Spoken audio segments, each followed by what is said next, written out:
to the Startup Grind. Joey Redner. So it's very interesting. I was telling him it's really hard to find a bio on Joey. Like if you go look like for a bio somewhere, you won't find one anywhere. So he's a Tampa native.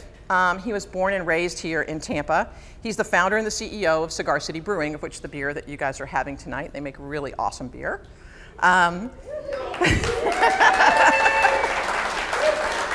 So I want those of you who come to let Joey know that we didn't serve the beer just because he's here. We actually serve it every single month. So before, I don't know how many of you know anything about Joey's past before Cigar City Beer. I think everybody knows him for Cigar City. But before that, he actually owned Yeoman's Pub, which is out on Davis Island, for a number of years. He wrote a column for the St. Pete Times, is that correct? TBT. On beer. He worked for a beer distributor. From that point, he decided to, I understand it was something about a trip for Portland or something that was kind of the final thing. Well, that was the initial impetus. That was back in '94. That's kind of what got the spark going for me. It was the first time I'd had really American-grown hops aggressively administered in a beer. So it's interesting. So how many of you know how Tampa got its name for Cigar City? Because we're going to talk a little bit about why Joey chose that name. So Vicente Martinez, right, Ybor, which is Ybor City's name, actually had the world's largest cigar factory here in 1929, making more than half a million Havana-style cigars in Tampa, so making it actually literally the cigar capital of the world.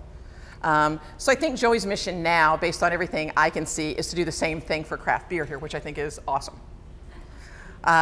I'm going to give away, so we decided to start something based because people had asked for it, where we're going to do an annual pass to Startup Grind, because we've got a lot of people that come every single month. And so instead of having you worry about that, we're going to do an annual pass. So I'm going to give an annual pass to the person who can first answer to me what Joey reads every single summer. He rereads a book every summer. Anybody who can tell me what that is will get a free pass for a year. Yep. No.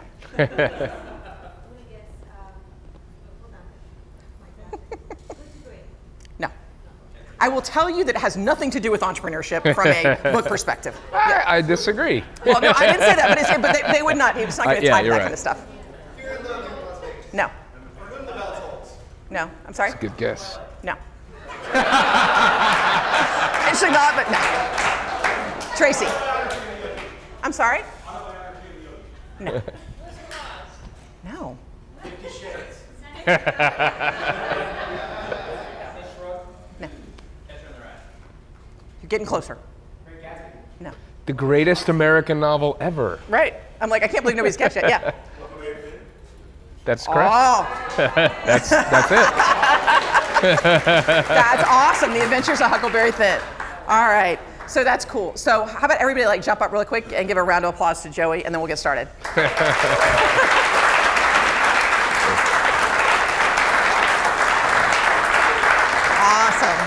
Awesome. All right. So as we get started, I'm going to talk a little bit about you, right? So tell me what it was like to grow up here in Tampa. I think I'm kind of just my age group. I'm 41. I'm kind of positioned from that time where, sort of before things got super industrialized, especially on the food chain side of things. I can remember being very young, 8, 9, 10 years old, and having a Cuban sandwich, and then 12 or 13 and having a Cuban sandwich and eating it and going, something's changed, something's not the same. So I didn't know it at the time, but I lived through the time where it went from, well, we just had, if we wanted something, we made it, to, well, I can just buy it from Cisco because they'll drop it off on the truck, and it's close enough. So that was one thing that always kind of stood out to me. And then just, as I traveled, as I got older, realizing, wow, there's some things here that are unique that you can't get in other places. Right. And that was sort of my first awareness of not just the uniqueness of my city, but the uniqueness of place. That there's just some things that if you go regionally, you're going to get them, and you're not going to get them in other places. Right. You get to see a lot of change. I got to see a lot of sort of the old Tampa, really before it got what it is now.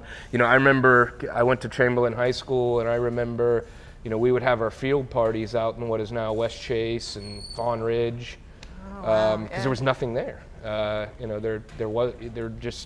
didn't exist. It was just woods. And you know, I've got to see a lot more cars on the road, a lot more traffic than there used to be. Right. When I was young, you know, Carolwood was still a fairly new thing. This is true. So you know, I've got to see a lot of the changes, and I got to see a lot of sort of neighborhoods go bad and then come back good again. You know, let's see. So I live in the house that we moved into in 1984, which is in the Riverbend Seminole Heights neighborhood. So I saw it sort of go bad and then sort of gentrify, and now it's coming back the other way, and we're starting to get a lot of really cool stuff. Sort of being able to see how things change over time and how they can go good and bad, and how it's really, you know, it's really the people that live in a community that ultimately get to decide what they're going to have. Sure. And that framework is sort of what made me decide that, well, if, you know, I could move, I could go to Denver where they have a great beer scene. Sure. Or I could try to do it here, in the place that I grew up loving. That's cool. So I'm going to ask the question that everybody probably wants to ask is like, what was it growing up in the Redner household? Well, you know, hey, a lot less exciting than you would probably think. Definitely a lot less exciting than I would have wished for when I was 16, 17. Right. You know, it's hard for me to really answer the question in a way that's meaningful because that's all I ever knew. Well, but your dad was an entrepreneur, right? Did yes, that influence yeah, you? I mean, from a risk-taking perspective, because I guess you can't say that it didn't. I mean, it has to have. I just don't know what to compare it to. Well, it's because all you know. Yeah, right? that was the reality for me. But you know, I didn't. You know, my mom and dad divorced when I was, I want to say 9. So I spent time with my mom until I was 15, and then I started, you know, becoming a handful for my mom. So she sent me to live with dad. And that's when I really, you know, I spent weekends and holidays with my father. It's one of those things that it's tough. It's hard for me to juxtapose it because I don't have another experience. I can only imagine what it might have been like. But in many ways, it was boring and normal. And my dad is kind of a boring dude. If you ignore all the other stuff. Oh no. But your dad's a really smart guy. I mean, he's very involved in the community. Yeah, I mean, he's very vocal. I think a lot of people have maybe one perception of your dad that isn't really a true perception of your dad.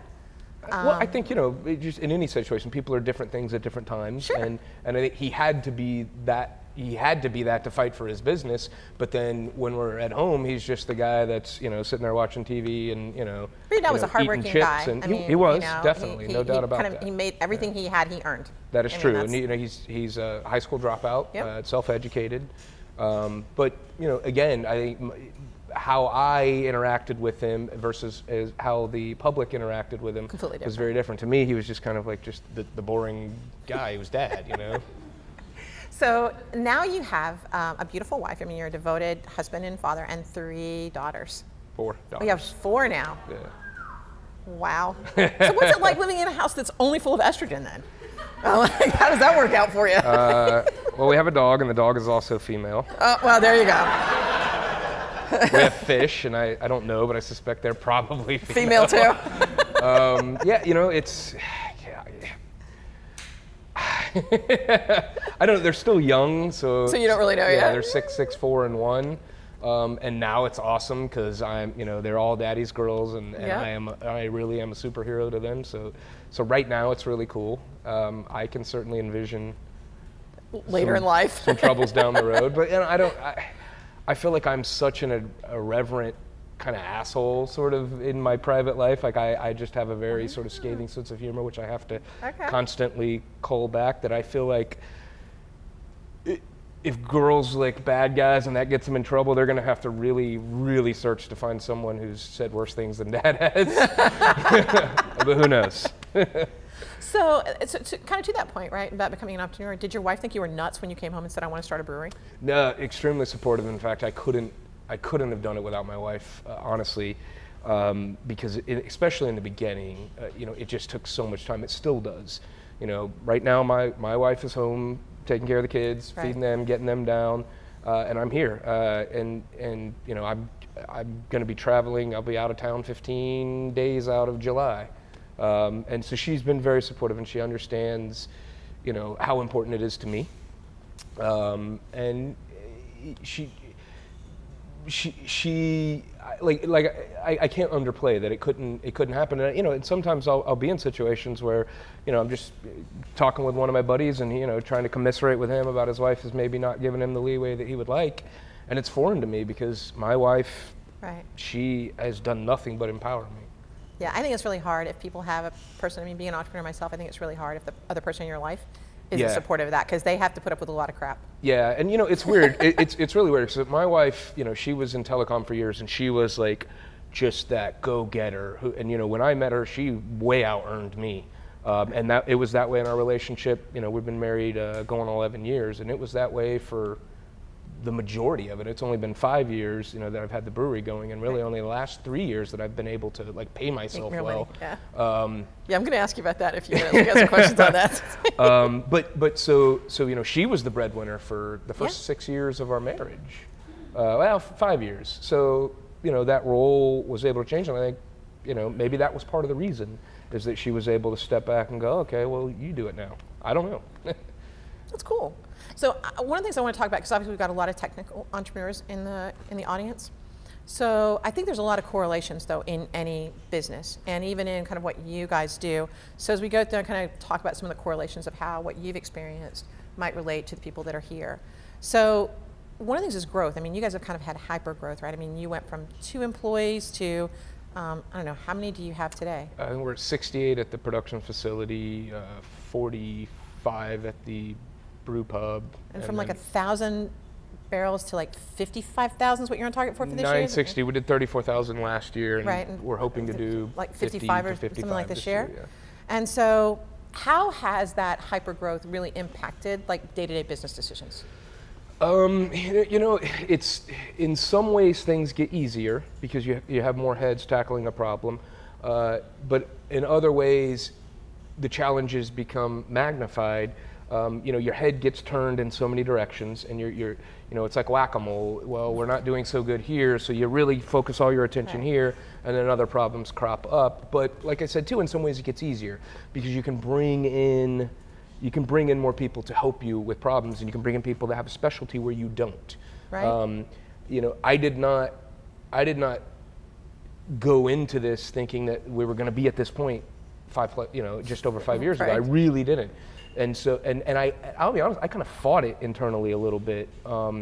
Afraid of growing too fast? Yeah, I was a little bit of a beer geek purist. And I sort of fought internally what the customer was asking me to do. I wasn't 100% ready to do that. So it took me, a year and a half to make that decision of either, look, I've got to stop and just say, that's it, you're not getting anymore, or I've got to just embrace it and find a way to do it better and bring on people that can help me do it better. I didn't want to become a corporate sort of entity with 60 plus employees and 401ks and all the and HR, and I didn't want to do that because it just wasn't what I set out to do when I started the brewery. I wanted to. Is it still fun though? It is still a lot of fun because I'm very passionate about beer. Yep. And I think you have to be in anything you do that you're gonna do well, because it will get unfun real freaking quick if you aren't passionate about it. So it's one of those things. I miss some of the old days where I would just come home covered in caustic and gook and spent yeast, and I would be physically exhausted, but mentally I'd just be so happy. Right. Whereas now the physical exhaustion comes more from the challenges that my physical labor is not going to fix it. Fix it, right? It's other problems. It's distributor relationships or finding a way to make one department perform as well as the other departments, and those challenges you can't lift enough weight or you can't put enough elbow grease into that. You have to come up with better solutions, and it takes an entire team. So that's something I've had to adjust to and learn how. And fortunately, the craft beer industry is very supportive, and they want to see success when it's done, when it's success that's built on the right foundation of quality product. So we've been able to, we haven't been able to benefit from lots of other breweries in the area that we were able to lean on because there just wasn't. It was just, it was Florida beer. The joke for years is that we were a wasteland. That's a great point. One of the questions I was going to ask is, in startups, like the most successful startup communities are very collaborative. Yeah. And I think that if you look at, if I had to pick any industry that I would say in this state that is the most collaborative now, it's absolutely craft beer. Yeah. That's a legacy. I mean, you guys do stuff together all the time. Yeah. But you know, that's a legacy that's been infused. You're seeing it in Florida because it's been infused by the, you know, by the giants whose shoulders we have stood on. The, you know, the first collaboration beer that I can recall was Avery Brewing out of Denver, Colorado.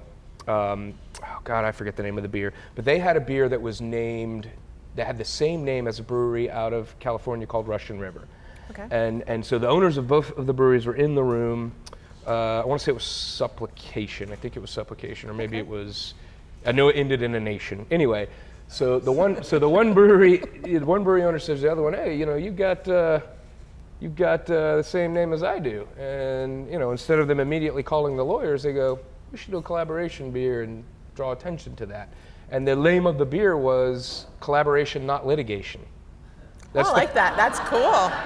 That's awesome. That was the first craft beer that I remember, you know, being a collaboration between two breweries, just sort of highlighting and saying, you know, we can find a way to solve this. Yep. You know, and so like I said, that's really been, it's been put into the DNA of craft breweries, and it's beneficial. That doesn't mean that there aren't disagreements at times, sure. and it certainly doesn't mean that if someone's doing the wrong things that you don't point it out, but you do it with tough love, you know, because maybe, you know, it doesn't work in all industries. We're a growth industry where we're all kind of trying to proselytize and teach people to maybe, you know, that all they've ever drank is maybe one style of beer. Try this different style of beer that you're not familiar with, and we're all sort of in that same boat. So I think you get a lot of pull together there. But, you know, people like Ken Grossman from Sierra Nevada, Fritz Maytag from Anchor Brewing in San Francisco, even more newer waves, Sam Calgione at Dogfish Head, they've really built that into the DNA of craft beer, and it works. So that's the first thing. Right. But the second thing is it makes your life easier if you're dealing with the problems that I am, that you have people that you can call because you are doing things the right way, and they'll answer your phone call. Yes. Hey, I'm having this issue. Can you give me any guidance? And they'll do it if you're the kind of person that they see doing the right thing. And I try to do it where I can. That's another thing. So talk about, so if anybody doesn't know the motto, tell them the motto of Cigar City and why that's the motto. Well, we don't really have a motto. We use this one because people want one, and we don't have one. But it makes sense. It's right. logical. But the motto is, you know, we brew the beer that we want to drink, and you know, we celebrate people that choose to drink it with us, because that really, again, it has to go back to the love, the reason that you're doing something. Because if you don't love it, you will get tired of it, or it will just be a business that you're building so that you sell it, or you're looking for the exit while you're trying to develop it. It's not going to be built the same way as someone who's building it out of a labor of love. And that really was my impetus when I started the brewery. I started the brewery because I wanted a better beer scene. Right. So actually talking about that, like starting it, right? So there's always big talk here in the tech community that if we only had a bunch of venture capitalists, that would fix everything. Right? But you started Cigar City, right, by raising some money from a friends and family perspective, and with an SBA loan. No, I didn't get an SBA loan until about 2.5, 3 years in. But it's cash a flowed lot. before then. It's a lot of money. Well, here's the thing. To get started, right? This is what happened in my case. I started raising money, and I was going to start a really small brewery. And as I started doing that, it sort of piqued the interest. And you know, my dad came to me and he was like, "You're really going to do this? You're going to?" He was all the money I had. And he's like, "You're really going to do this?" And I'm like, "Yeah, I am." And you know, fucking idiot, basically. At which point, I defended my idea. I said, "Look, right. I've been working for this brewery and this distributor. They send in this much beer. It's gone in this amount of time. I think we can make beer just as good, and I think that local connection is going to pull it even faster. So I'm doing this regardless." Right. And I think I was able to defend it in a way that the numbers, and I was very conservative in my numbers. And that's sort of what happened when my business plan hit the market. It got steamrolled, but I was very conservative, and I think he started seeing that. He saw I was doing it anyway, and he asked the question, well, if you do it that way, I was like, well, we'll have this issue and that issue, and it just started bringing up questions. So if I had a little bit more, so what happened is my capital increased. Now I got lucky. I had access to a man that had some money. Sure. And I was able to convince him that it was legitimate. But I didn't want to borrow money. That was the bigger thing. My thinking is, in this industry, I thought I could start it really small and then cash flow. I was able to start it a little bit bigger, so we started all in with $850,000, and I had money left over that I used as quite a bit that I used as operating capital in the beginning. But you had to have some runway too, because I did. I mean, it's not as easy. It's not like I wrote a piece of code and right. you know, sort of. And it is a very capital intensive business. Stainless steel is not cheap. You know, the raw ingredients. It is a capital intensive business. Well, and so you went and found Wayne, right? Correct. Your brewmaster, and so you had to hire him, and he probably didn't work for free. He didn't. Right. Yeah. So I paid him his salary basically for a year while we made no beer. Right. Yeah. And then you kind of ran, so I'm going to twist a little bit and kind of talk about government. We'll talk about the problems with government in the beginning, right? You guys ran into some issuing permit issues, right, when you first got started? At the local level, yeah. At the federal level with our brewer's license, and state level, well, quasi at the state level, it wasn't as difficult. The real issue was we knew that from a, just from a cash flow standpoint, as a business model, we needed to be able to sell some beer on site, because in Florida you can't self-distribute. Right. So you've got to work in a distributor's margin into your profit model, and you need something to supplement that. And in 36 other states in the U.S., you can self-distribute. Right. Fortunately, the one thing that's made craft brewing viable in Florida is that you can sell beer on site. So I can sell you a pint of beer. Right. And this will paint the picture sort of better than anything. Let's say you wholesale a keg for $100, $120, that's what you sell it to. That same keg, you can sell $600 worth of pints. Sure. So you can just see the difference in income. You can't sell as many pints on site. You're obviously limited by that. You can have more accounts if you send to the distributor, but if you don't have economies of scale of volume, it doesn't matter to you. If you're just making, 10 kegs at a time, you can't right. do it. Initially, that was one of the challenges too, right? Because you couldn't meet that delta, right, from a distribution standpoint. So the big thing is we needed to have a tasting room. But take the income aside, we're going into a market where craft beer awareness is fairly small. So sure. The marketing of being able to someone who's into craft beer drags along their dad to go have a beer, or a couple of their buddies. That marketing of being able to have them one-on-one, explain the beer, explain why it's different, talk with them, because I've had so many people that I've met and they said, "Oh, I don't like beer," and I go, "You absolutely like beer. You just don't like the styles that you've had. But if you like food, you like beer. Right. We've just got to work through all the styles until we find the one that you like." So having that tasting room is absolutely imperative. Like, you have to have it to be a viable model, especially when you're small. Right. So we tried to get wet zoning, which we weren't wet zoned, sure. and we ran into an issue where I think the neighborhood just, they saw alcohol and all they saw was we're gonna have crime, and I'm like, okay, it's like right. And I can't fault them for it, because it was that is the model of alcohol that they've seen. Sure. So it was contentious. We ultimately did get it. I'm extremely happy that we did. Now we have a great relationship with the neighborhood, and I think they've seen that we've been a good neighbor. Maybe actually come in and buy beer, which would be awesome. Yeah. That's like, from that perspective. Actually, the marketing is a great thing. So you're talking about marketing. So one of the things that's really unique, right, is about you, and maybe talk a little bit about it, because how you guys name your beers, how you market them, the stories behind them. I mean, I think actually gives a lot of character. It's normal in the craft brew industry, but you guys have kind of taken it to a whole other level over most of the craft brewers. Well, it works on many levels. I mean, it just, me personally, I'm a history buff, and I've always felt like Tampa has done a poor job of exporting its history. Mm-hmm. Tampa has a unique brand. If it's packaged in the right way, we have a history that really mirrors that melting pot that we so celebrate in American culture. You go back to the founding of Ybor City and the mutual aid societies, and they had hospitals that they completely maintained, and you had Sicilians working right next to German immigrants who were working right next to Cuban immigrants, and just, that tapestry is really interesting. Mm-hmm. And I don't think your average person who's coming in to go to Disney, and maybe they run over to go to Busch Gardens, I don't think they really get that. Right. And I think it's, I think because we haven't imported that or exported that well, and the fact that it's really cool, I say, that's an opportunity.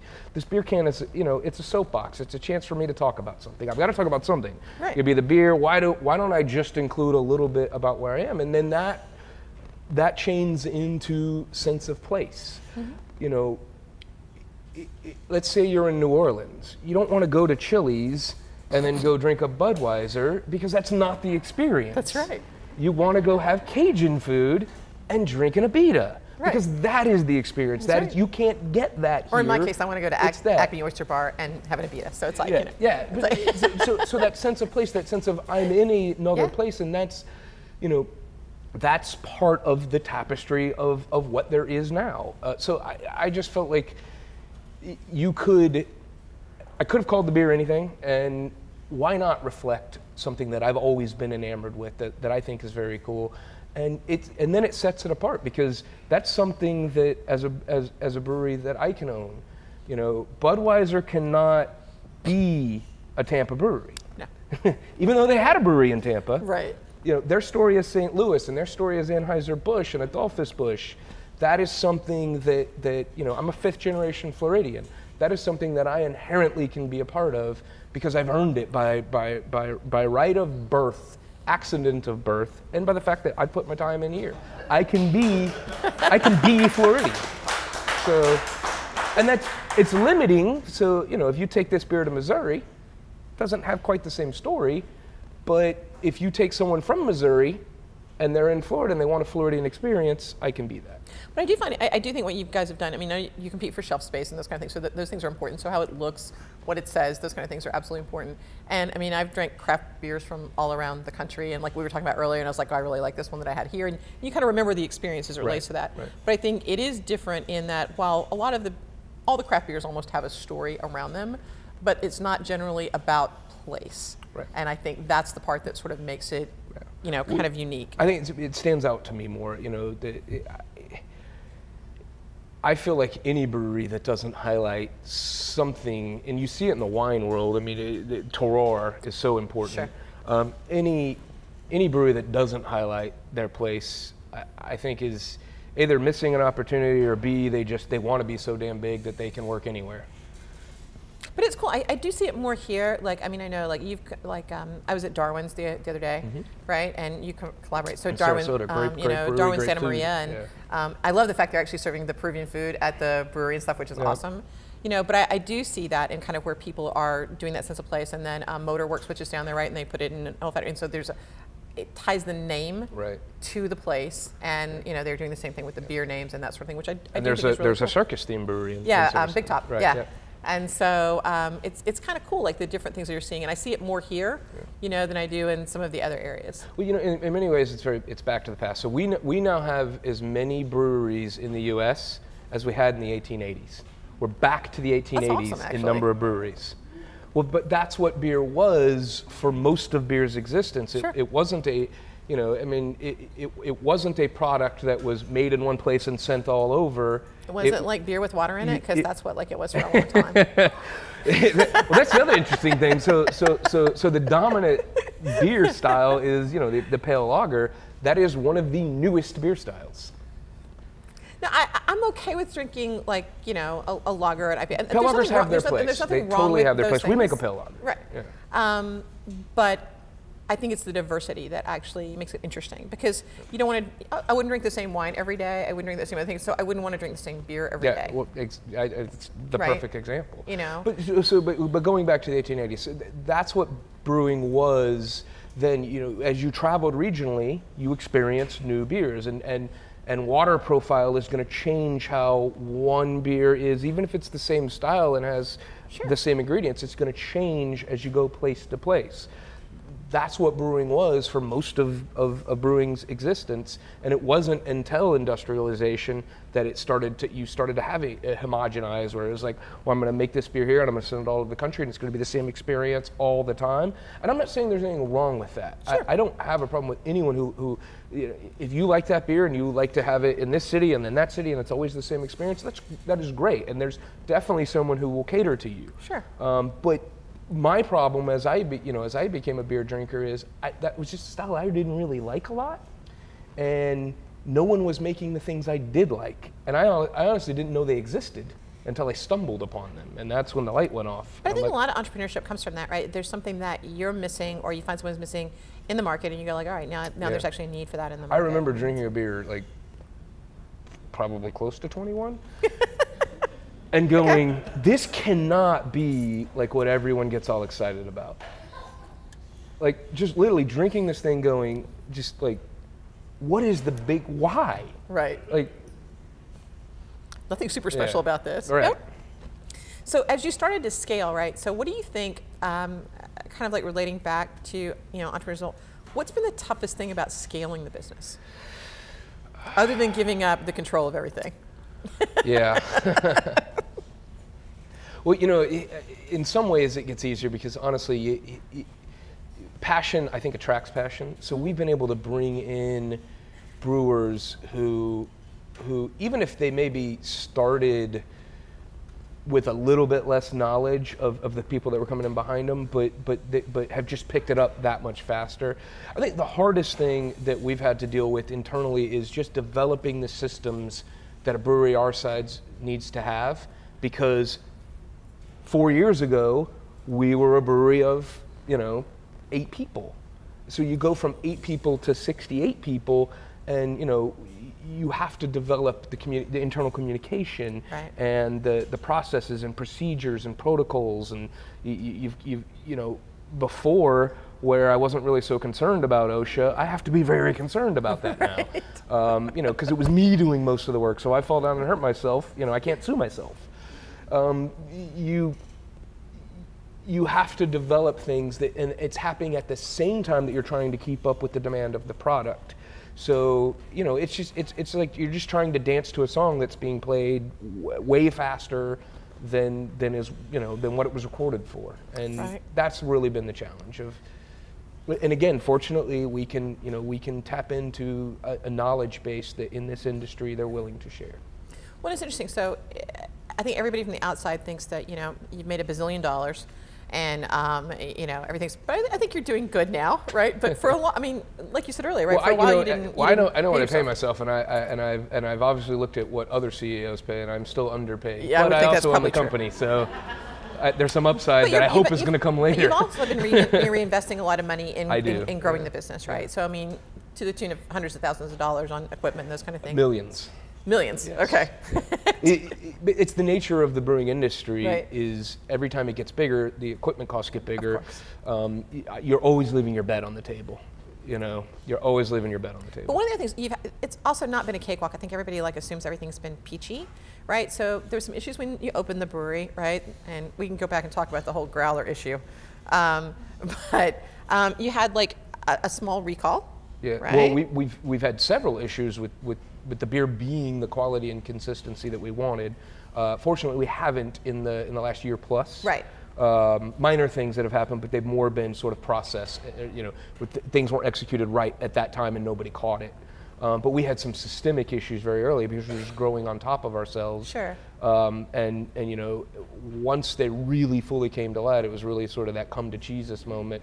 I literally remember walking in and having one of our very few all hands on meeting, and we were maybe 20 people at the time, and maybe even losing my cool a little bit. No. And, yeah. And raising my voice, which I've tried to learn not to do, but just telling people, don't believe the hype. Like, you have to be every day what you've heard you were in the past. Yep. And I think some people just thought our shit didn't stink, and it did, and we had to fix it. Well, actually, that's another thing. So I think some of the tech company could relate to, right? So the Hanapu incident, right? Right. Where all these counterfeit tickets showed up because somebody uploaded a file to Craigslist, right, and they print off a gazillion of them. So there's actually a local company called LaunchTrack. You can fix that problem going right, forward. We'll scanner so you can take care of that. But we know that it's now. interesting. So, but I don't know what you guys ended up doing. I know you offered refunds to people, but right, if you refunded everybody's money, that would have been inordinate. Like we did refund $175,000. Well, we refunded everyone's money that paid for the event. Okay.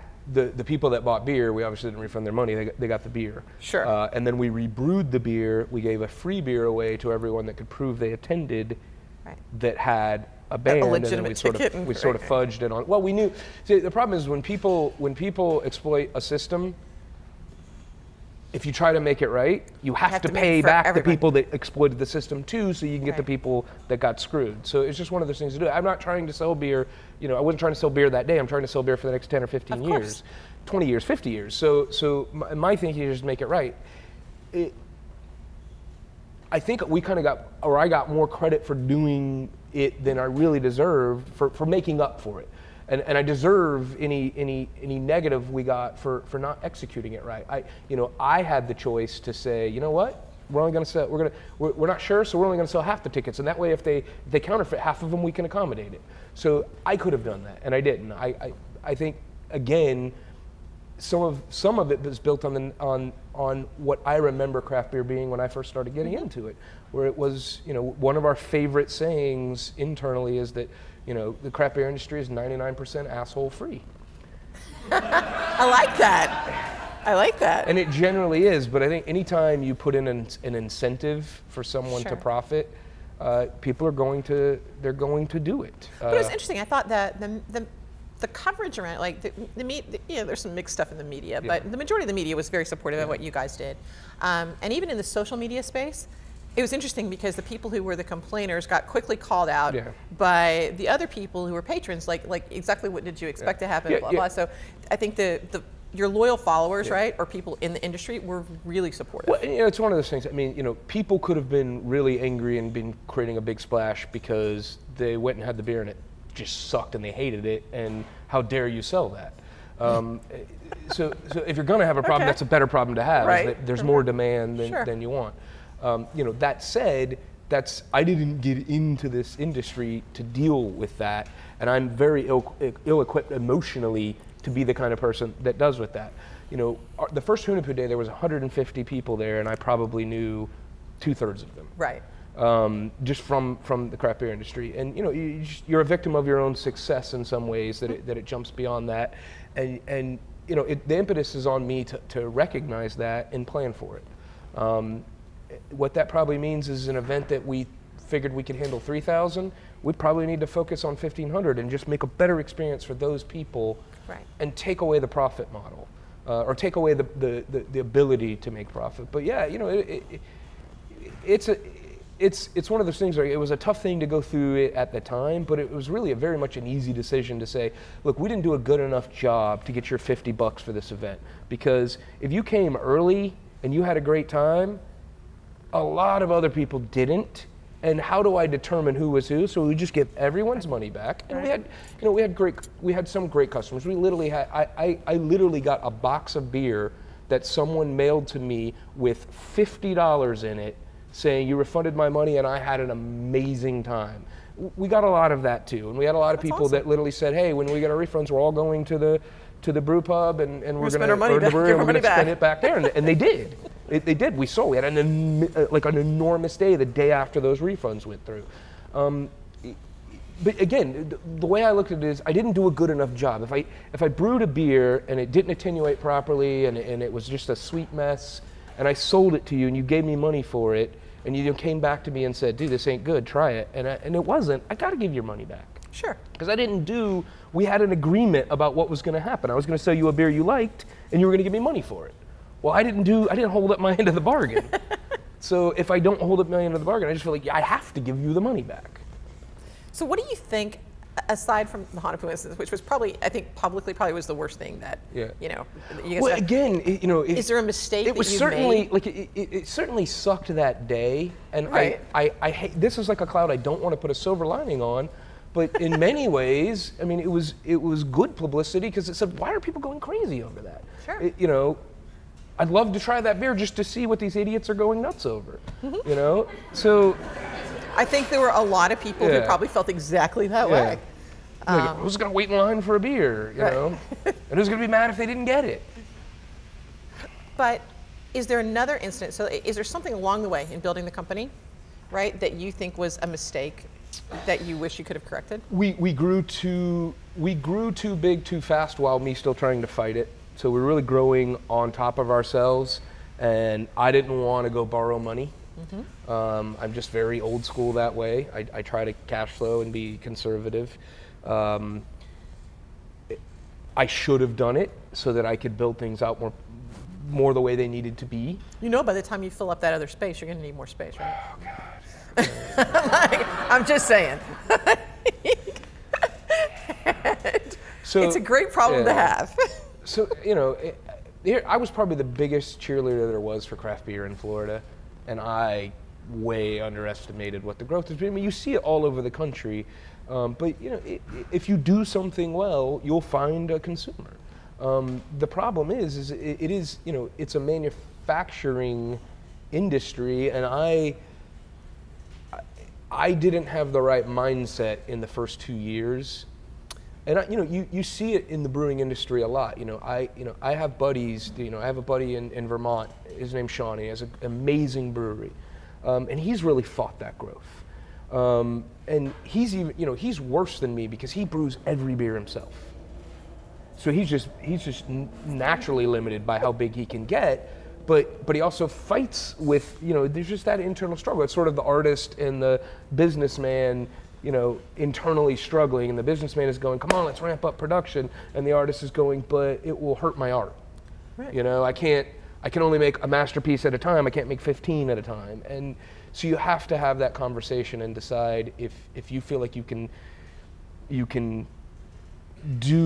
give your best to it while getting big. And you can. I'm not saying you can't, right, but you have to get your mind in the right place to do it. Because, you know, Sierra Nevada is a brewery that I really admire. They're enormous, but they make amazing beer and they consistently do it. And they're enormous. So you certainly can do it, but you have to have the right mindset to do it. You can't half-ass do it. You got to go all in. And I fought myself internally for the first 2.5 years. So that's an interesting point, right? So a lot of that due to the brewmasters you've been able to hire, right? I mean, because your guys are like really creative. Well, that's something that we've worked in. That, you know, we allow our brewers to brew beer, and a lot of breweries that wouldn't happen. We have what we call the Torcedor series. So the Torcedors were the master rollers in the cigar factories. Mm-hmm. So our brewers, they can brew beers in the Torcedor series, or they can just submit a recipe, brew it, and it's their beer. And if they can call it what they want, so if they want to call it Matt's or Bob or whoever the brewer is, we're willing to feature them. In some ways, it's probably a silly thing because it just highlights that we have all these amazing brewers. So if you're opening a brewery and you want to find a good brewer, we're highlighting them. But hopefully they're staying around. So yeah. Well, you know, one thing is, you know, as we've grown, we've tried to make sure that we're paying at the higher end of the range, so that we can keep the people that are definitely, you know, that we've identified as, you know, they're integral to our business. Sure.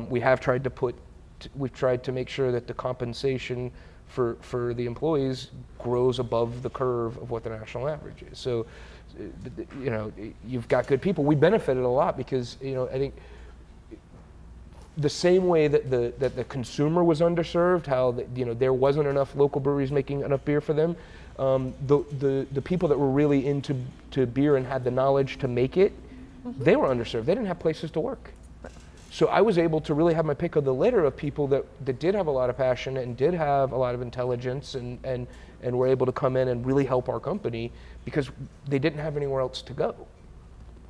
Now you must be doing something right, though, because you have a very loyal group of people there. Yeah. So I mean, internally, I mean, from a corporate culture perspective, well, the guys seem to love their jobs. Yeah, you know, I mean, there's always challenges and there's always things that we could do better. I think, you know, I like to think that people do sense that I really am passionate about my business. All of my employees have access to me. You know, some utilize that more than others, but all of my employees have access to me. I'm there every day. It's not like I'm taking the corporate jet, you know, to somewhere else. And then, are we going to see a Cigar City jet later? Because that's kind of cool. No. I'm just saying, that'd be pretty cool. Yeah. But you know, I think it's a company that you can, you know, as an individual, you can get around the upper level. You can get your head around the upper level management because right, there he is, and you know, you can see him, and he's a bit of a goofball, and there he is, and I hope that it is my passion and that I really am earnest about why I do what I do, that breeds that loyalty. So, from a community standpoint, right, because you're a big advocate of Tampa, you might be like, you know, probably maybe one of the biggest ones out there, if not the biggest in the community. Tampa's awesome. It is. So what do you think? I've traveled enough to to be able to compare Tampa to other places, and I just think it's a very underrated. Well, I mean, I'm not from here. I mean, I moved here in 2000, and I traveled back and forth to the area for about 8 years before I moved here. But I've lived all over, been working in tech startups and stuff. And people like will ask me like, "Well, you live in where? You know, like why there? You know?" And I'm like, "Well, I could live anywhere, but I like to live here." So I mean, I made a decision to live here. I could have picked another location, but I like it here, and so that's why I made the decision to move here. So to that point, what do you think we could do in our community to make it a better place for startups? And by startups, I mean any startup. Obviously, the industry I am in is different, but I mean, of course, anytime you have a physical presence, streamlining permitting and things like that, that really has been a challenge for us. You're being so polite right now. Yeah. And so politically correct. I'm like, I love it.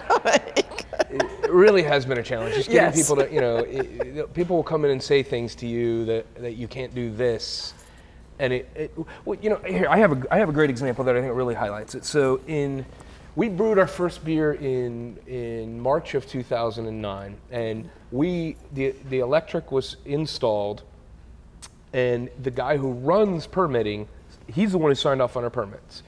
So we brew March of 2009. Wort production is done. We transfer it to the fermenter. It's in the fermenter, and then literally that day the inspector comes, inspects it. He says, "That's not right." We say, "Well, we installed it exactly as approved," and he goes, Yeah, you installed it as approved, but it shouldn't have been approved that way." Oh, okay, but how do we know that? Right. So we installed it as approved. So this is what happened. So for 3 months, he fights his boss.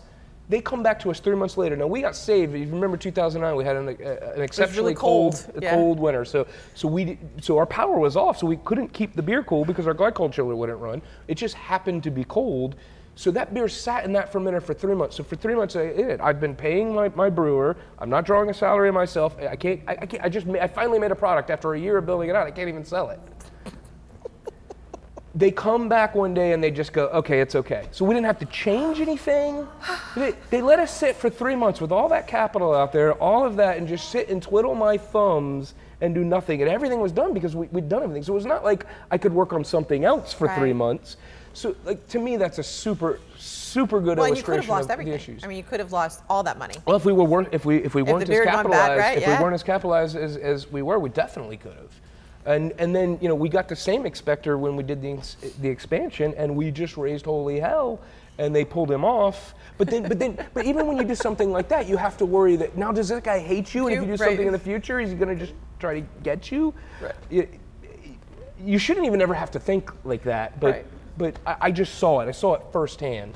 And I just wanted to know what I could have done in that situation. I want to beat a code. I don't want my electric being improperly installed. It's going to hurt me just more than it's going to hurt you. I want it done right. But if you tell me it's right, and then someone comes and inspects it and says it's not, what am I supposed to do? So that's a bit of an issue. Well, so while I have you on the government tangent, let's talk about growlers. Okay. Yeah, Lakeland's finest. So growlers are really a red herring. Growlers don't move the needle for breweries at all. No, but people love them. They love them. Well, when I say they don't move the needle, when I say they don't move the needle, it's the size that doesn't move the needle. We can sell them in 32s, we can sell them in 128s. Right. It really was for the consumer, just because it's a little bit cheaper because it's economies of scale. They make more 64-ounce growlers because in 49 states that's the standard. Sure. So they're cheaper. Yeah. And it's that Goldilocks size. 32 ounces is 2 pints. It's not quite enough. 128 ounces, it's 8 pints. It's a little too much. 64 ounces is 4 pints. It's perfect. Mm-hmm. So, it really was a consumer-driven bill. And that was, you have a lot of change going on, and there's forces that are arrayed in very differing positions. In beer, everything goes through distribution. There's very little where it's direct, where the brewer makes it and then he takes it right to the market. So just the nature of the business model, some distributors, primarily the Anheuser-Busch distributors, they don't have a lot of craft brands, and they don't have a lot of craft selling knowledge. juxtaposed to that, you have the Miller Coors. Now, they've always had less market share. So the Miller Coors distributor couldn't just go to market with Miller or Coors. He had to bring in Heineken. He had to bring in Guinness. He had to bring in Bass, maybe some John Courage. You know, he had to bring in other brands. So he's getting used to training his guys to talk about different styles, to carry a lot more SKUs. And they go in wider territories, because if you don't have the market dominance that a Budweiser does, of course, 50+% of every beer sold in the US is a Budweiser product. So they've got that market dominance. They can have a much smaller footprint. So, for example, Pepin, who has done amazing things in this community. You know, they've built hospitals and they've built schools. They've done amazing things in this community, and they've been able to do that because of the market dominance that they have with Anheuser-Busch products. But they're only really in Hillsborough County and maybe a little bit outside of it. Sure. You go across the bridge, Great Bay, they're basically in Pinellas County. Meanwhile, J.J. Taylor, our distributor, a Miller Coors distributor, they're in 18 counties. Right. They have to cast a much wider net to sell the exact same amount of beer. So, you know, that model was set up years ago before the current craft even existed. So now imagine that you're a distributor and you see this craft beer boom going. Now you've got to sell craft beer in a lot of places to make the same, you get a better margin on it, but to make the same amount of money, sure, you have to cast a wider net. But the problem is, they've got these agreements, they cannot go outside of their territory, or they risk the incurring the wrath of Anheuser-Busch. So they are just much less positioned economically to benefit from craft beer. Right. So if you can't benefit from something economically, what's the next best thing? Prevent it from growing. And now this is all my opinion. This is not established fact, but this is all my opinion, that is where that came from by and large. Now you have some distributors that, because they're in larger metropolitan areas, like Pepin in Tampa, they can make money on it. Maybe not as much as they'd like to, but they can actually make a go of it. But you take someone who's maybe up in Lake City, craft beer's never going to do anything for them. So if they can slow it down and prevent that incursion, they have a financial benefit to do so. So I think that's where you saw that come from. And what the idea was, that it was once you open up legislation, so now you're talking about it. Now you have the chance to maybe go talk to a Kelly Stargell and say, oh, well, since we're talking about it, why don't we also do this and this and this? And that's what you saw happen. So like I said, growlers were a red herring. It opened the door for them to go after some things that they wanted. So, you know, they donated, I think in a 6-year period, something like $375,000. It's quite a bit of money. It is. Yep. And so they were, you know, and I'm not saying, you know, you can talk about politics and money being accessed. I think to some degree, money is representative of impact in the community. So I think you certainly should be able to have a conversation, but you absolutely shouldn't be able to make money set you up to have an unfavorable advantage. I think that's fair. Yeah. And we if you're generating a lot of income in an industry, you certainly should be able. Anyone should be able to talk to their politician. But if you're creating thousands of jobs, you maybe should have a longer conversation, because you do have an important impact. I mean, one of the reasons I asked the question is because that definitely is true in the tech community. If you look around how things work in the technology community and stuff as well, and I think we see certain people who do get an unfair advantage based on things that are out there. So I think it's an important topic for anyone who's an entrepreneur to kind of figure out those things. So I'm going to ask you. I want to be able to let people ask questions. So I'm going to go through and ask a couple other questions, and then we're going to turn over to the audience for Q&A. So I know it's a little early to start talking about your legacy, right? But tell me I mean, I would argue you've been successful so far. I know you're not anywhere near like ready to slow down from that perspective, but where do you see yourself in like the next 10 or 20 years? Yeah, you know what's weird is I kind of started the brewery more focused on my legacy than even the brewery. Yep. Because again, I started because I was a very initiated beer geek, and I was going on all the websites, and I was reading comments like, Florida sucks, it's a wasteland, and it hurt my heart. So I kind of went to it trying to change minds. So I kind of started with the legacy, and now I'm sort of working on being a businessman. I'm kind of doing it in reverse. Okay. Yeah. Trying to fix perceptions about how there couldn't be good beer in Florida.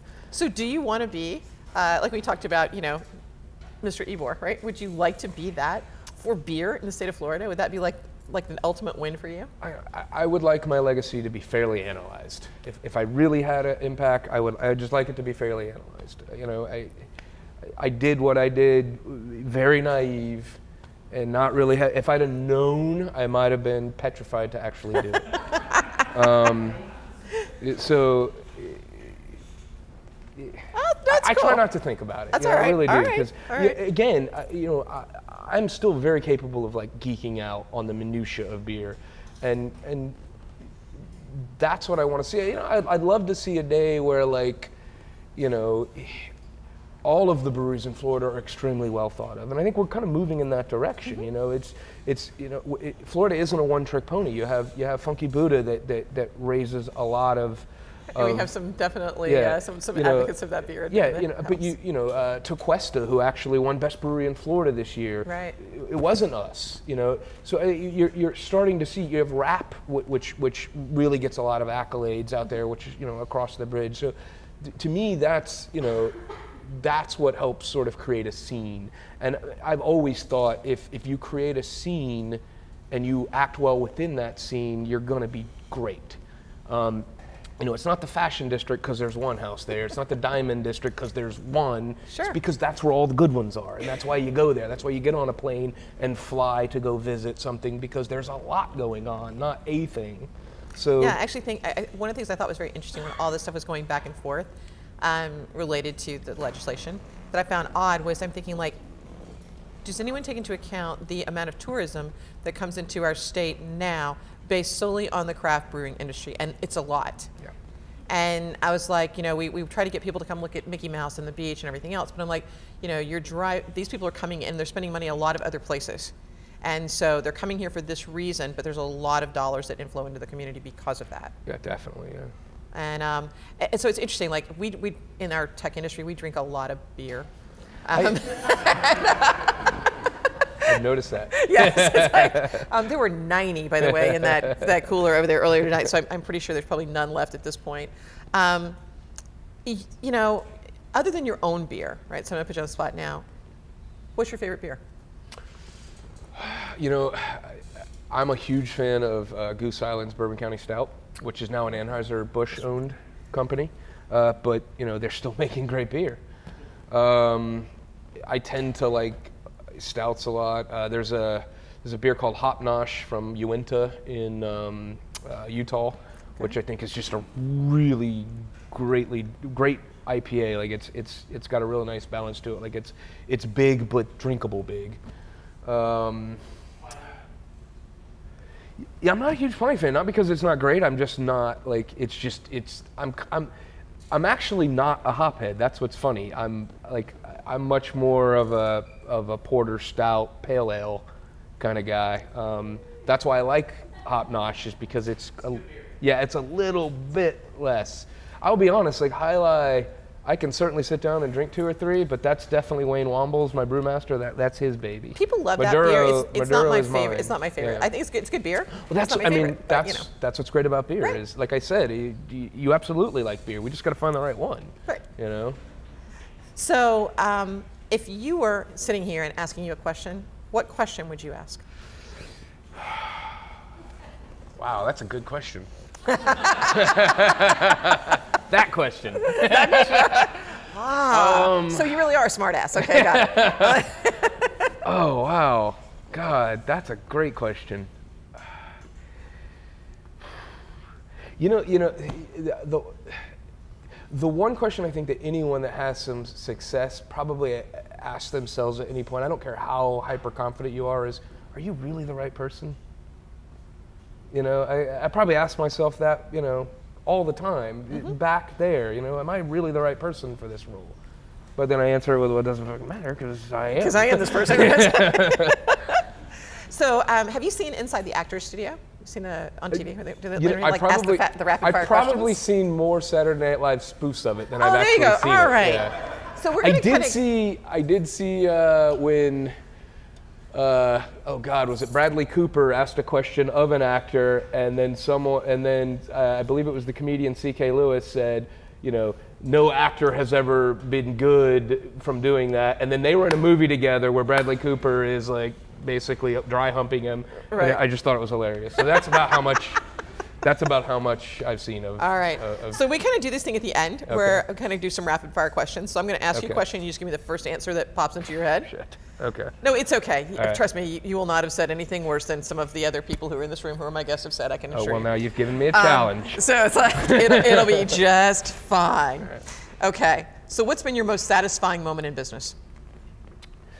Not having to close the doors. Awesome. What item do you own that you would never sell? My grandfather Leon Coker's pocket knife.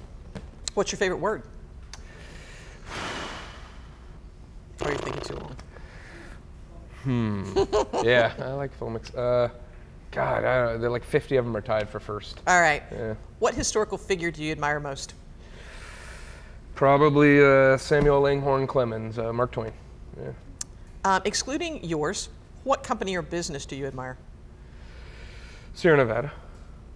What's your most unusual skill? Unusual. I'm a really good arm wrestler. All right. I'm like, I didn't try to be. It's okay. What's the best compliment you can give someone? They're genuine. What's more important, strength, speed, or stamina? Stamina. Absolutely. Who do you think is amazing at what they do? My wife. That's a great answer. What profession other than yours would you like to try? Writer. Does it count if I've already done that? No, it's okay. Okay. I would ask you about the book question, but there's no point because I already know what your book is. If you could have an attribute of any animal, what would it be?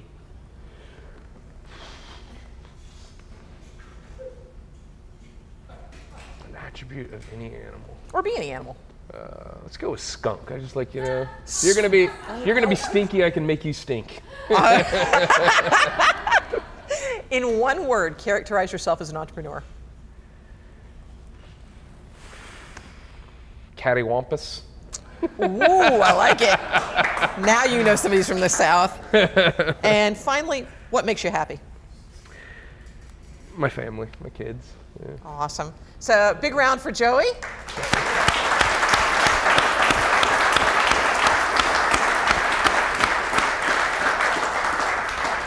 So seriously, we really appreciate you kind of coming out. So I'm going to open up for questions, so you guys can ask whatever question you'd like. Mr. Davis. You talked a little bit about the collaboration between brewers earlier, and I've heard people talk about it as like co-opetition. Craft beer consumers, the craft beer industry is a little bit unique, just like the wine industry. There's not a ton of brand loyalty necessarily. It's not characterized by that. Do you go for brand loyalty? Is that an attribute you try to grow in consumers? And if so or if not, how does that change how you approach the market?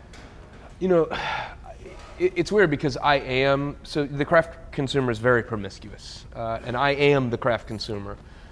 So I'm less concerned about it than my national sales manager and my vice president and all of our brewery reps, which we call lectors. They were the people that read to everyone in the cigar factory. So we call our brewery reps lectors. I'm less concerned about it than they are, but I acknowledge that you need to build that. And it's weird to me because some people are just naturally brand loyal. They like what you do and they stick with you. And I don't put as much impetus on it as they do. And we've kind of gotten it. And I think in some of it, some of what Joy brought up is we've gotten because we are a Tampa brewery, we are a Florida brewery, and I think we've gotten brand loyalty for that. My national sales manager or reps, it's a little bit grandiose to call him a national sales manager when 92% of the beer we sell is in Florida. But he likes that title. So I tried to counter with, I tried to call him universal sales manager. And he didn't want it. Yeah. Yeah. So, but anyway, they do put a lot of emphasis on that. They do try to build brand loyalty, and I think it's okay that maybe I don't put as much focus on it because the things I focus on maybe gives them a better tool. to build that brand loyalty because of the reasons I do what I do. It gives them a better tool to do what they do. So. You said one brand you really admire was Nevada, correct? How do you feel about the new collaboration that you guys are doing and the fact that they respect you enough to collaborate on a beer?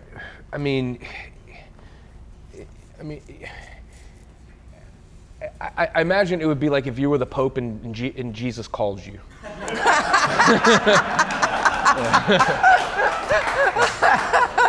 Ken Grossman is like, he's that guy to me. I mean, Sierra Nevada was there for me through some dark times.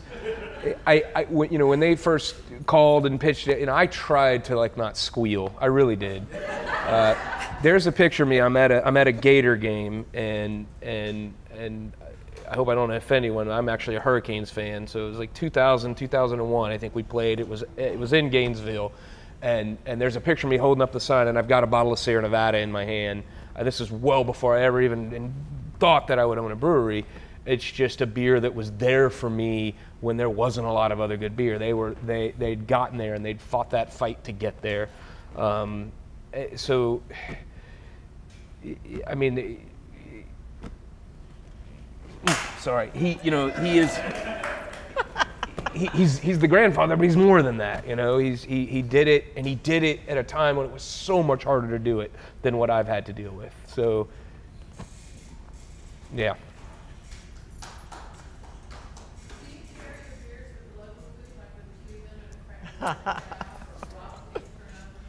Yeah, we do. So we have a brew pub, which is in the North Del Carrollwood area, and we cook with our beer. We give suggested pairings, and a Cuban sandwich is our top selling item. And we do our Cuban sandwiches the old way. We process our own ham, we process our own pork, we make our own pickles. So we do it the way that we understood it to be done, back when it was originally being done.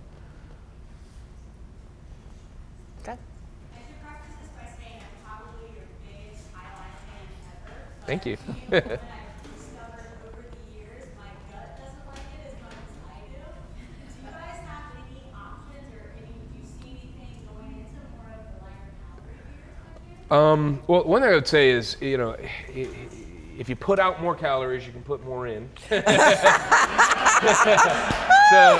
So next time, maybe run to your beer. But if that's not an option, I understand. I don't get to work out as much as I would like to. One of the beers I drink the most of is Invasion. We use some common hops. The malt bill is pretty similar. You obviously you're not going to have that intensity of flavor because more ingredients, more flavor intensity. But Invasion's a beer I drink a lot, and it's got less calories, less carbohydrates, so you can have a few more without having quite the impact. I obviously drink quite a bit of my product. But I tend to drink a lot more Invasion than I do even Maduro, because it's lower calories. Present. Can you tell us about the Mark Twain inspiration band and any of the rituals? Mark Twain. Oh. Mark Twain, It's a book that I just think is so quintessentially American. It really shows the conflict that we have as as a country, and it's just a book that has always spoke to me. So it's I started reading it actually as a pretty young kid, really before I probably even should have been reading some of that subject matter in retrospect. And it's just something that always, I don't know, it sort of resets me and opens me up, and so I've just always done it. I've probably been doing it since my early 20s. So why cans? Do you think more breweries are going to go that way? So cans, they've always been perceived as very declassé. That's where the lowbrow beer goes. But they're actually a better vessel to protect the beer, especially if your flagship beer is a hoppy beer. The first thing that can go wrong with a hoppy beer is that it can become light struck. So cans take light out of the equation. Amber bottles protect pretty well, but there is still light ingress. You typically get less oxygen ingress in cans too than you do on a crowned product. So it just protects the product that you've invested so much in. And I think the answer to if more are going to do it, it's already being done. I mean, there's so many craft breweries that they are doing it. Yeah, they are doing it now. You know, I think some of the issues, I mean, Sam Adams, Jim Cook for years said that he wouldn't do it. You know, glass was superior. It's kind of like, you know, with wine and artificial corks and the twist offs. Even if you show something's better, there's still sort of that image. You know, when we made the decision, we did it hard. We didn't like still do some bottle and then do some cans. We made a hard switch. And my thinking at the time was, I'm not keeping up anyway. So if you're not going to buy my product because it's in a can and not in a bottle, you know, it just allows me to get more of it to the people that do want it. We did get some pushback. You know, we had some fine dining accounts that since now do carry it again that just basically said, look, it's a can, we can't carry it. You know, we're a fine dining establishment. We were always able to counter with, so you're more fine dining than Burns? That usually ended a lot of the discussion. Because Burns, right, you know, again, but Burns understood that from wine. They understood why we did what we did. Other questions? What do you wish you knew about the beer industry before you got into it? Well, you know, again, it goes back to, you know, if you really knew everything, you might be afraid. You know, I'd say the biggest thing is if you are going to grow, you know, the supply chain, the raw ingredient input. You know, we have brands that we just can't grow because we can't get enough hops to grow them. And, you know, we've contracted out hops for High Life till 2018, and we got to hope we can actually brew and sell that much, or we're just going to have a whole bunch of expensive pellets that we can't do anything with. So just really understanding sort of supply chain management. I mean, I was a babe in the woods when it came to that, and we really had to self-educate on the back end about getting enough of the ingredients it takes to continue to make the product. And if you're trying to open a brewery, you really want to look at that. And in recipe creation, that really killer new hop that they're experimenting with may not be better than Cascade, because you can get Cascade.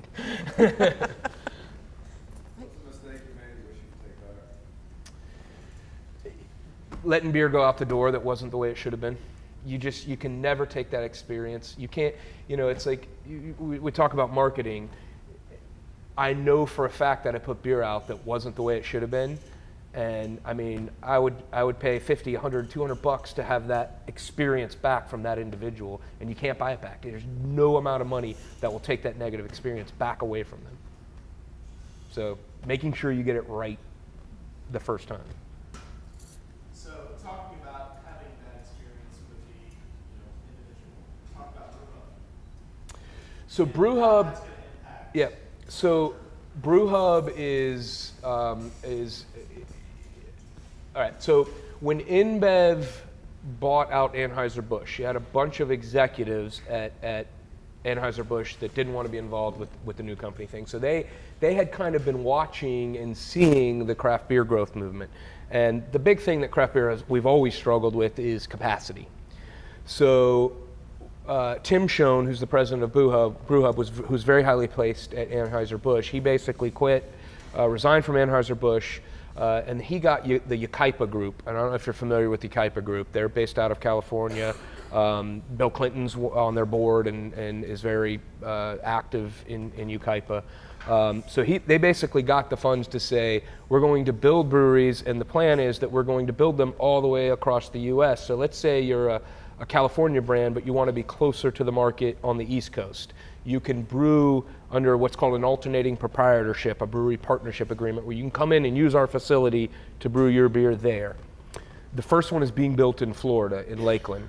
So we've signed on to do 20,000 barrels of capacity. One of the things that went into my thought process on that is I can't really expand much more in the space that I am, and we're sort of in a state of flux, both legislatively, although I think that's going to clear up, but also just, you know, I don't really know ultimately what my capacity is going to be. So if I'm going to build another brewery, I have to do 100% redundancy. I've got to have another facility that's separate from my facility, because I can't shut it down because I have to keep the product in the supply chain. So I've got to build 100% redundancy, meaning I have to build the brewery I currently have separate from, so that the day that it's ready, I'm still brewing there, and then I can slowly transition to the new one. So you're talking about a huge amount of money. So we kind of had looked at contract brewing a couple of times in the past, and contract brewing is basically where you use another person's facility to produce your beer. Wasn't really comfortable with it because I couldn't have enough direct input. So BrewHub has sort of identified that brewers are not going to just let anyone else brew their beer. So they've literally set up their model where you get to go brew the beer. You use their equipment, you learn, you have the proficiency to use their equipment. And fortunately, because we were one of their early partners and they signed on with us, they've actually sort of built the equipment for us. We do what's called higher gravity brewing, but we don't water it down. So like your Anheuser-Busch's, your Miller, they'll brew a high alcohol beer and then water it down to get more of it. We brew high alcohol beer and leave it high alcohol beer. So our flagship beer is 7.5%. They're brewing 7.5%, 8% beer and then watering it down to 5%.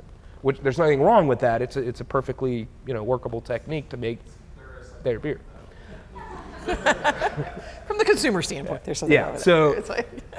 So anyway, they've really set things up so that we can go in and brew 18, 19 Plato wort and not have to double mash. So when you brew a beer, to put it in the most layman's term, let's take a tea bag, we're going to run some hot water through it, we're going to extract the flavor, and that's what left over, that's what we're working with. But if you have a really small cup, you can only hold so much of that tea. You need a bigger cup if you're trying to make more. So they've sort of built the equipment to accommodate what craft brewers do. We brew differently than the big guys brew. They're looking for economies of scale and efficiencies that we're not looking at. Hop utilization is very important to us. We put a lot of what's called vegetation, hops, in our kettles. They don't do that. They mostly use extract and very small amounts of hops. So just, it's just like if you're cooking. You put different things in the pots need to do different things. So they've really built it out to accommodate craft breweries, and we're the largest one that's signed on with volume for them. And it's supposed to start up in August. So in Lakeland, Florida. The idea is that eventually there would be several of these and you would be no more than 500 miles from any major metro market if you wanted to brew beer. So that's potentially an option for our expansion. That's cool. Is if this relationship works out and they do continue the model and build other breweries, if we decide to expand, that is potentially an avenue that we could go. That's cool. Because we didn't really want to see you pack up and leave, even though we knew you were pretty pissed off for a little while. Well, we didn't really figure that was going to happen. The brewery itself was never going to leave. Any new brewery, potentially. Right. It's just, why give up a revenue stream that you need really to keep the brewery going? Well, plus you're a Tampa guy. Yeah. You're not going to really leave. I like North and South Carolina. I think they're great yeah, I areas. know you do. It doesn't mean you wouldn't continue all the expansion outside of Florida just because you like this part. Any other questions? Yep. So let's harken back to first couple of months before all the equipment came in, and you and Wayne were still doing on the half barrel system, working on recipes.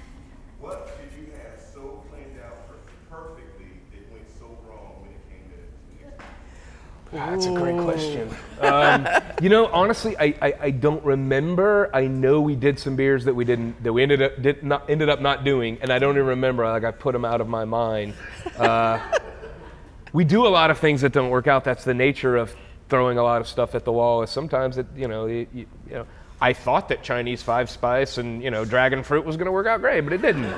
I don't specifically remember, but I definitely know.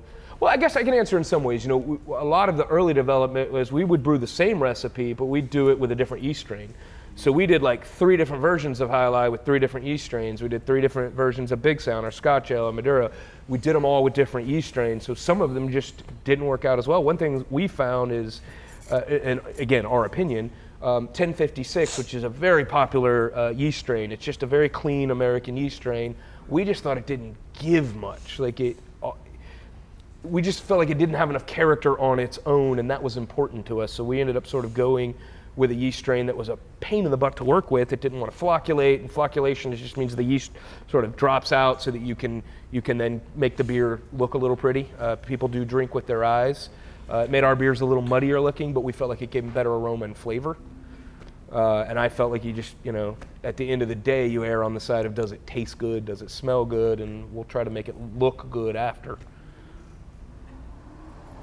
Related to that question, recipe development, you guys pushing the recipe straight out, or you put it in tasting room first?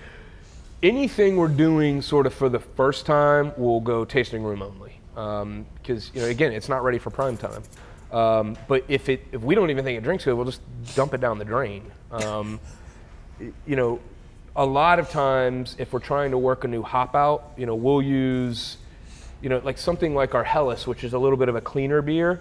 So we kind of know what those noble hops are doing. So if we dry hop that with a different hop, we can see what that effect might be before we actually have to go brew a whole batch. We used to have a pilot system that's now out at the airport. We're working on getting a new one in so that we can just brew something that's just single hop, single malt, so we can really understand what that hop's doing. But we can get a pretty good idea by doing some of the treatments on them and just dry hopping things. Also, sometimes on certain beers, we can pull them at a certain part in the process into a cask and dry hop with that and get a pretty good idea of what that hop might express at. And we're at the point now, where, because Wayne goes out to hop selection every year. So he's out in Washington and out in Oregon at hop selection every year, and he's getting to try the newest hops in addition to being able to select his specific crop of the more established hops that we know. So we get a lot of access to hops, that don't even have names. They're just numbers. In fact, we got 3 or 4 different experimentals. We got the experimental hops. We got the entire yield of those hops. So the entire bale, everything they made, we've got it. And so, you want to figure out how that's going to work and things. You try it out there, you smell it, you interact with it. You think it's going to be great, but you get it back in and, yeah. Cool. Awesome. Well, thanks, Joe. Everybody give a big round of applause. Thank you so much for having me.